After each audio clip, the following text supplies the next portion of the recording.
of the men are now being force-fed by ICE. It's time for states like ours to prepare for the possibility of an overturn of Roe v. Wade. Are you a croque monsieur or a croque madame? This quiz will tell you.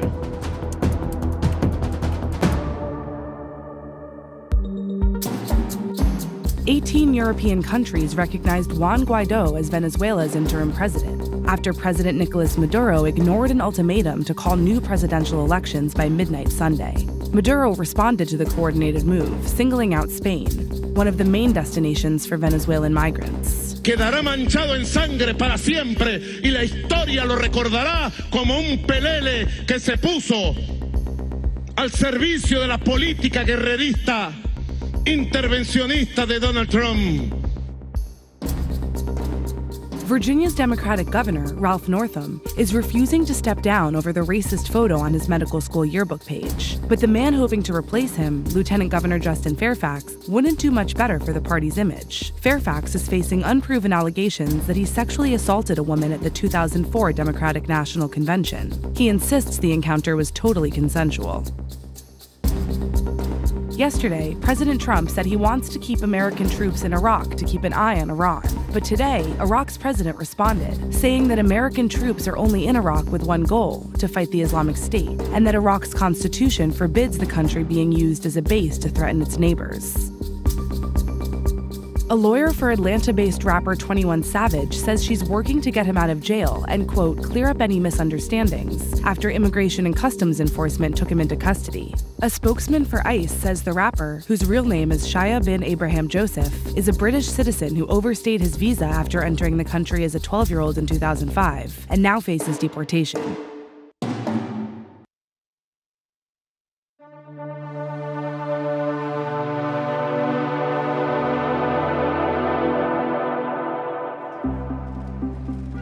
The Trump administration has started to release small numbers of Central American migrants into Mexico, where it says they will have to wait months or even years while their asylum cases go through the American court system. The new policy was first reported in November as a deal between the US and Mexico, but Mexico has not publicly agreed and is trying to limit the number of people the US sends back. But it has said it will allow some asylum seekers to stay in the country while they wait. If the so-called Migrant Protection Protocol is fully implemented, it could be the administration's most far-reaching move on immigration yet.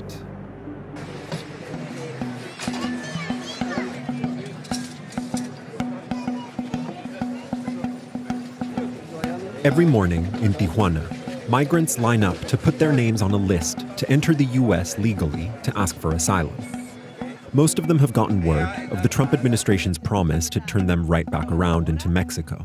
Hay una regla nueva en los Estados Unidos. Eso es ilegal y no es correcto porque sabemos que Tijuana y también México no es seguro. But since that's only happened to a few people, the rest keep waiting. Dado todo lo que sabes, la posibilidad de que te devuelvan, ¿cuál es tu plan? Pues mi plan es seguir esperando hasta que me toque mi número y a ver qué nos dicen, ma. ¿Por qué no pueden regresar a Guatemala? Porque estamos amenazados de muerte, teníamos un negocio, entonces uno de su país no se mueve, aparte que no tenga un problema. Well before this, the Trump administration was doing everything it could to keep asylum seekers out. That's why there's a list. Seguimos, falta solamente uno, ¿sí? Since the final year of the Obama administration, the US has practiced metering, or turning away all but a few. As the bottleneck grew, Mexican immigration agents outsourced the job of keeping order to migrants who themselves are waiting to cross. The US takes as few as 20 a day, on a list with more than 2,000 names and counting. Tijuana is now home to thousands of stranded migrants, and many have had trouble fending for themselves in a dangerous city. Cesar Palencia is a city official whose office was created to care for Mexicans deported from the US. But lately, he devotes most of his time to migrants arriving from the South. Esa nueva política, ¿qué efecto va a tener sobre la situación acá en Tijuana? Indudablemente, la ciudad no está preparada para ello. La realidad es que estamos rebasados en el tema de las personas migrantes. No creo yo que sea congruente legalmente que tú tengas una figura de asilo político y te atrevas a decir, sí lo acepto, pero que otro país me lo cuide mientras dura su proceso, que podrían durar meses o años. Hasta ahora el gobierno mexicano ha dicho, nosotros estamos en desacuerdo con esto, no fue nuestra decisión, esta es una decisión que ha tomado unilateralmente el gobierno de Estados Unidos. ¿Tú crees que eso es verdad? No creo, porque de ser así estaríamos ante una violación a la soberanía del país y yo no veo a nadie demandándolo en una corte internacional. Es decir, el gobierno mexicano podría estar haciendo mucho más para resistir esta supuesta imposición. Definitivamente la federación debería estar haciendo más. Mexico's new president, Andrés Manuel López Obrador, has promised to do more for migrants. In Tijuana, to receive the last caravan, his administration turned El Barretal, an old open-air nightclub, into a shelter. But then the government kicked out most of El Barretal's residents and closed down the shelter, even though a new caravan is now working its way through Mexico. 1796. Sí, exactamente. Okay, gracias. Other private shelters are near capacity. At Juventud 2000, near the border crossing, migrants wait every day to hear how far they've moved up the list.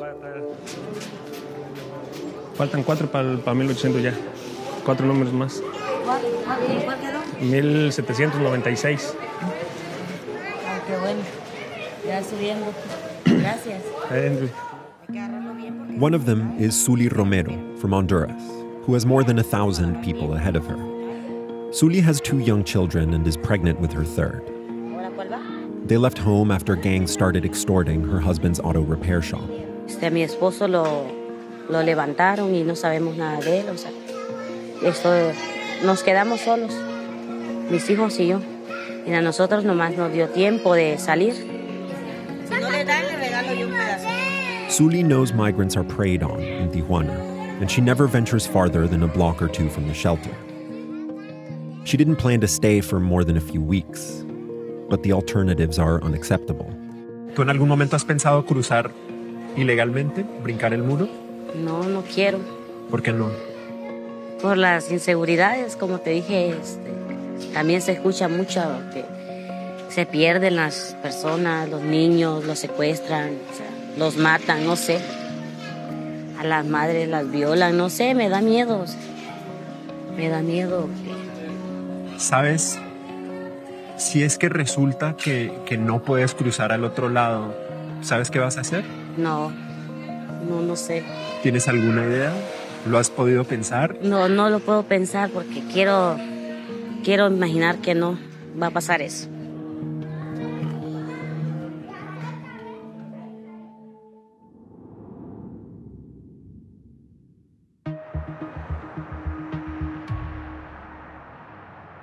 "20 detainees in the ICE-run El Paso Processing Center in Texas have been on a hunger strike over their treatment and their endless detentions. And some have been refusing food for almost 40 days. That's an immense amount of time to go without nourishment and a long time to go without much information getting out to the public. 9 of the men are now being force-fed by ICE. 7 महीने में बच्चे हो गए, मेरी कोई सुनवाई नहीं हो रही, मैं बाहर निकलना चाहूँगा जी, मैं अपनी लाइफ कुछ करना चाहूँगा जी, मैं अपने आप को सेव करना चाहूँगा जी. The strikers are mostly men from India who crossed in at the US-Mexico border, hoping to escape religious and political threats and claim asylum. Because of the language barrier, they've had a harder time communicating with officials and finding lawyers to represent them for asylum cases and appeals. Adult immigration detention is always opaque. But if it's hard to get due process speaking Spanish, it's near impossible in Punjabi. The strike is centered at the El Paso facility. We don't have a lot of pictures to show you because, honestly, it's tough to get media access inside places in this country where undocumented immigrants are being held.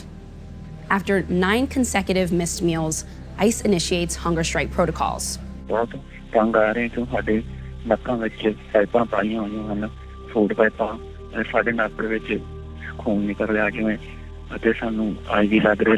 Pete Singh is an attorney representing him at El Paso Processing.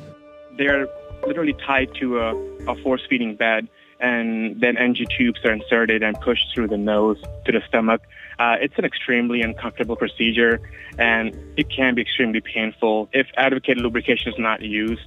This procedure of force-feeding from my understanding, can also lead to infectious and other infections and nose bleeding and scarring. According to strikers like Taranjeet Singh, who joined the strike on February 2nd, the treatment got even worse when they started refusing food. ਜਿਹੜੇ ਮੇਰੇ ਵੀਰ ਭਰਾ ਦੱਸਦੇ ਨੇ ਪਹਿਲੇ ਦੇ hunger strike ਕਰ ਰਹੇ ਨੇ ਕਿ ਉਹਨਾਂ ਬਿਲਕੁਲ ਵੀ ਅੱਛਾ ਆਵਾਜ਼ ਨਹੀਂ ਕੀਤਾ ਜਾ ਰਿਹਾ ਜਿਉਂ ਚੁੱਪ ਕੇ ਸੁਰਦੇ ਨੇ ਕੋਲਰ ਤੋਂ ਫੜ ਕੇ ਤੇ ਉਹਨਾਂ ਨੂੰ ਉੱਤੇ ਥੱਲੇ ਕਰਕੇ ਸੁਰਦੇ ਨੇ ਜੋ ਰੋਂਦੇ ਨੇ ਕਿ ਆਪਾਂ ਚੱਲ ਨਹੀਂ ਸਕਦੇ ਸਾਨੂੰ ਵੀਲ ਚੇਅਰ ਤੇ ਲੈ ਜਾਓ ਜਿੱਥੇ ਵੀ ਤੁਸੀਂ ਲੈ ਕੇ ਜਾਣਾ ਉਹਨਾਂ ਨੂੰ ਵੀ ਫੜ ਕੇ ਧੱਕੇ ਨਾਲ ਜੀ ਲੈ ਕੇ ਜਾਂਦੇ ਨੇ ਜੀ ਕੋਈ ਇੱਥੇ ਰਿਸਪੈਕਟ ਨਹੀਂ ਕਰਦੇ ICE has not responded to our questions for comment, but told the Associated Press, ICE does not retaliate in any way against hunger strikers. ICE explains the negative health effects of not eating to our detainees. So far, the strikers say they haven't seen any improvements in response to the protest, but they don't feel like they have another choice.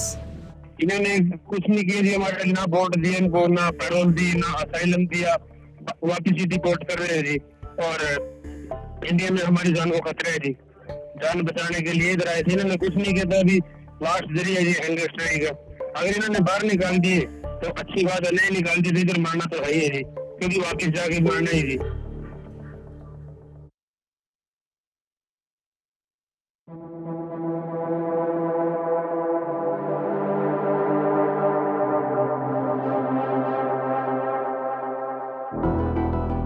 On Friday, Supreme Court Justice Samuel Alito temporarily put on hold a Louisiana law meant to go into effect today that would have left just one doctor at one of the state's 3 remaining clinics able to perform abortions. Now the court has until Thursday to consider whether to let the law go forward or keep it on hold while it decides if it'll hear a challenge.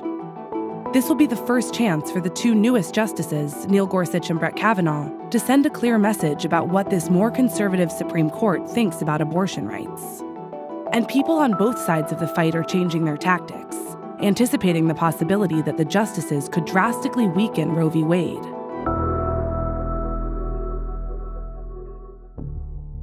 In the past, pro-abortion groups tended to play defense, waiting for restrictive anti-abortion legislation to pass, then challenging it in court. But now, they're fighting proactively on the state level. Last month, a bill passed in New York to ensure abortion access for all women. At least 17 other states are considering similar bills that would either loosen restrictions or enshrine Roe in state law. The anti-abortion side, meanwhile, used to focus primarily on making it harder for women to get abortions through laws that impose mandatory waiting periods, forced sonograms, and licensing requirements for providers and facilities. But now, they're moving forward more aggressively. In January alone, at least 7 states proposed legislation that would ban abortion as soon as a doctor can hear a heartbeat, which can happen as early as 6 weeks into pregnancy, before many women even know they're pregnant. That explicitly violates Roe v. Wade, which granted women the right to have an abortion until a fetus was viable, which doesn't happen until the 22nd or 23rd week of pregnancy. And as recently as last spring, even major anti-abortion groups like the National Right to Life didn't support these bills, fearing they were so extreme they might prompt the Supreme Court to increase protections. But as the court has shifted right, the National Right to Life has changed its position. It now supports heartbeat laws. Simultaneously, some states are introducing so-called trigger bills, which would ban abortion as soon as Roe gets overturned. Arkansas State Senator Jason Rapert sponsored one, a law that would make abortions a felony. It's time for states like ours to make these decisions to prepare for the possibility of an overturn of Roe v. Wade. We decided to take this approach and make sure that if that happens, immediately Arkansas would return to the pro-life stance that we've had for decades. In other words, instead of trying to chip away at Roe with incremental changes, anti-abortion groups are now blasting away at the decision and mounting a direct attack on the very right to have an abortion.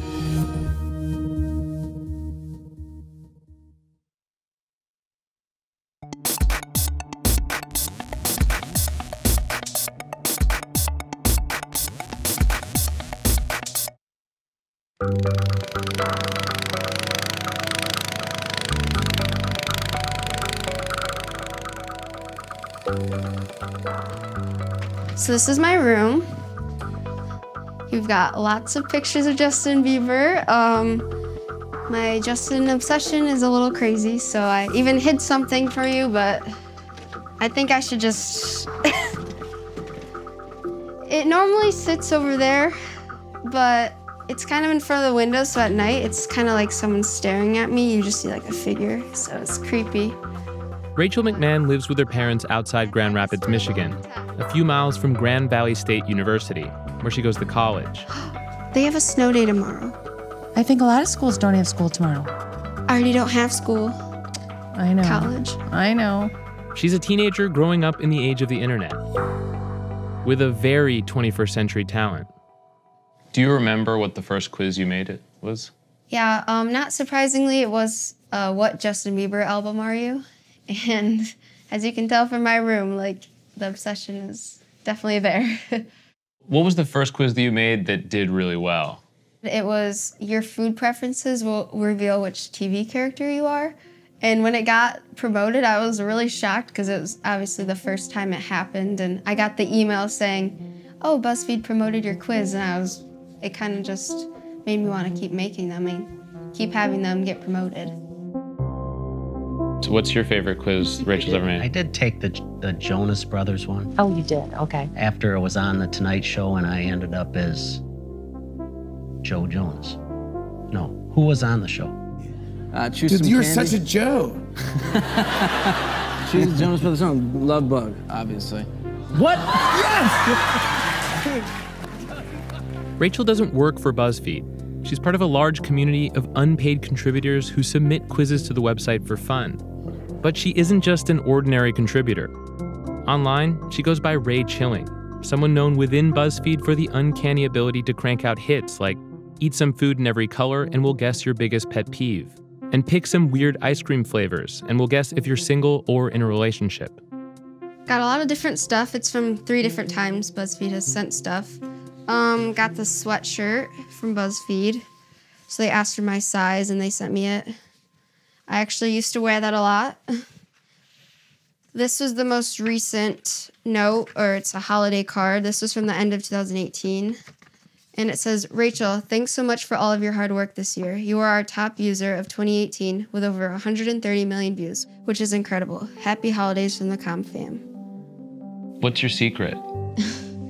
I honestly don't know my secret. Like, normally it's kind of just a random thought in my head. Like, I'll just be sitting, like, say in class or just in my room, and I'm like, oh, this idea is interesting. Like, I should make a quiz on that.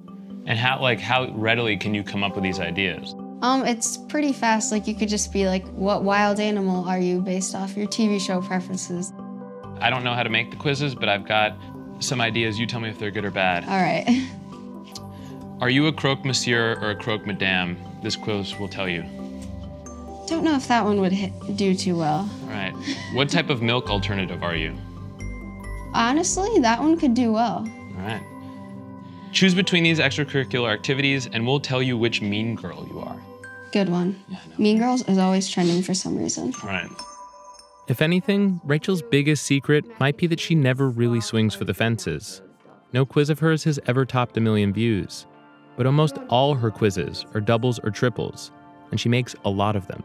I can't believe I made this many, but it was 692 quizzes. I just never realized I made that many quizzes, but that's just a lot.